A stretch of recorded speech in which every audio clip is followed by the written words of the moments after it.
Əgər siz zərif, incə, qadınsı, mürəkkəb, lüks kompozisiyalı, yaşıl, həm gündəlik istifadə üçün, həm özəl günlər üçün istifadə olunan bir ətir istəyirsinizsə, bu videoçarxa diqqətlə baxın.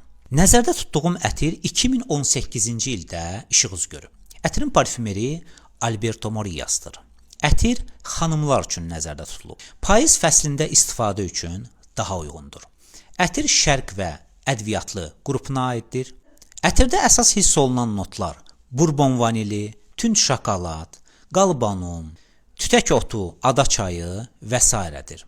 Ətirin adı isə viridiyadır. Yunan sözü olan viridis sözündən götürülüb. Bu söz isə yaşıl, canlı, təravətli təbiəti simvolizə edir deməkdir. Məgər Allahın göydən yağış yağdırdığını və onunla yer üzünü yaşıllığa bürüdüyünü görmürsənmi? Həqiqətən Allah lütfkardır, xəbərdardır. Quran-ı Kərim Həcc surəsi 63-cü ayə.